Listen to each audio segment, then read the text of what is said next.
Hello friends, in this video we will discuss about the Carson rule that is used to find the bandwidth of the wideband frequency modulated signal. Why we are not discussing about the narrow band frequency modulated signal, because in which that is not practically important such that adds the wideband frequency modulated signal. So we directly discuss about the wideband frequency modulated signal.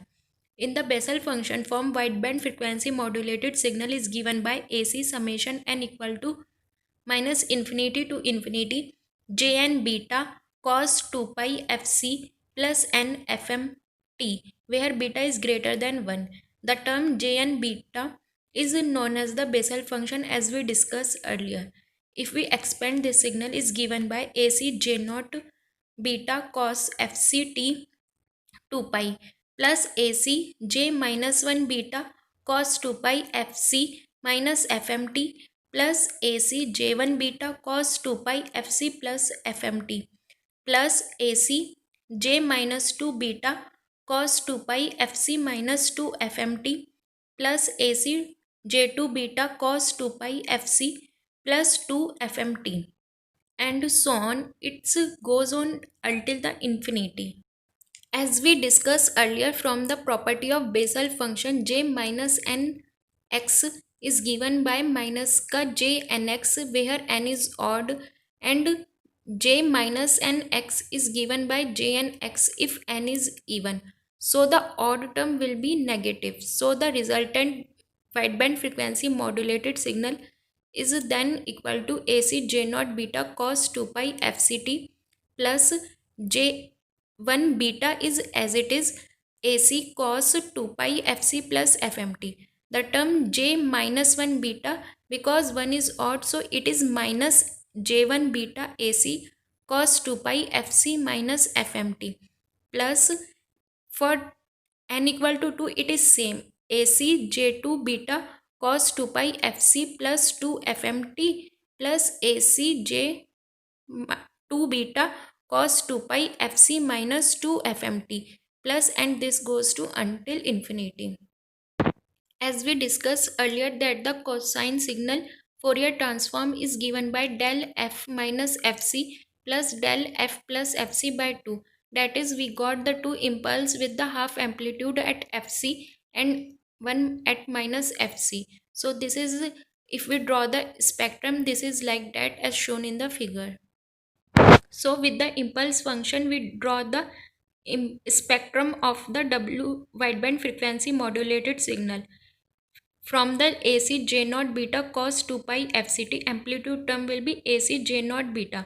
So if we draw the spectrum for the positive frequency, then we have a impulse at fc with the amplitude of AC j naught beta by half, and for the term AC j1 beta cos 2 pi fc plus fmt, we have a impulse at fc plus fm with the amplitude AC j1 beta half, and for the term AC j1 beta cos 2 pi fc minus fmt, we have a impulse at fc minus fm with the amplitude AC j1 beta by 2, but in the negative direction, because we have a negative sign for this term, as it is for the term AC j2 beta cos 2 pi fc plus 2 fmt, have a impulse at fc plus 2 fm with the amplitude AC j2 beta by 2, and same for the fc minus 2 fm, we have a impulse with the amplitude AC j2 beta by 2. Notice that we discuss only for the positive frequency spectrum. The same spectrum will we have for the negative frequency. So the resultant spectrum for the positive frequency will be like that. But we notice that j0 beta term will be highest amplitude, then j1 beta, and then j2 beta, and so on. The amplitude will be decreasing, because from the property of Bessel function, as n increases, j n of x decreases. That's why j naught x is greater than j1 x is greater than j2 x, and so on. As n increases, j n of x is a decrease. Then what is the bandwidth of this wideband frequency modulated signal? As we discussed earlier that the bandwidth of the signal is given by the frequency domain signal spectrum. Then it is highest positive frequency to minus lowest positive frequency.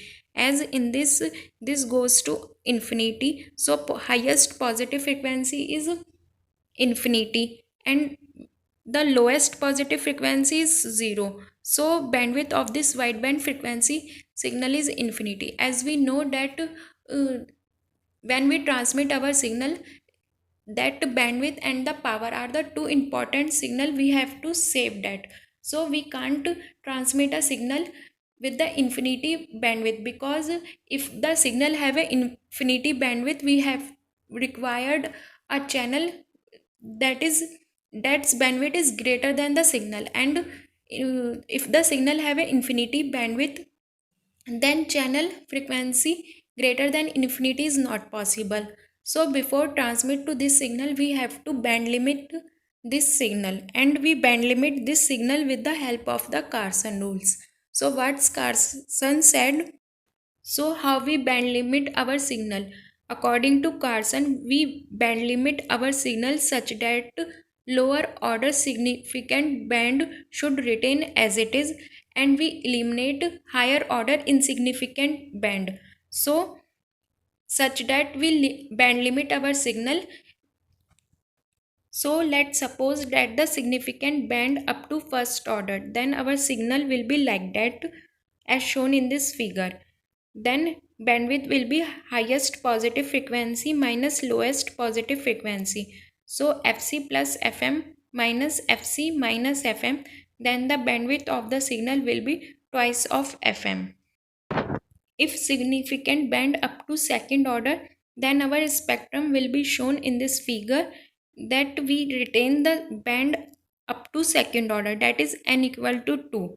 So bandwidth will be Fc plus 2Fm minus Fc minus 2Fm, that is 4Fm. If we retain the term 2Fm, then it is given by 2 into 2Fm. Why we retain like that, we will discuss further. And if we suppose that the significant band up to third order, then bandwidth will be Fc plus 3Fm minus Fc minus 3Fm, that is 6Fm. If we retain the term 2Fm, then it will be 3 into 2Fm. Why we write like that? Because in the amplitude modulated signal, we find out that our frequency will be 2Fm. So it is easy to compare 2Fm term, and we discuss the frequency term of the amplitude modulated signal and the frequency modulated signal easily. So according to the Carson, if we our significant band up to beta plus 1 order, then the bandwidth up to beta plus 1 order is given by beta plus 1 2Fm.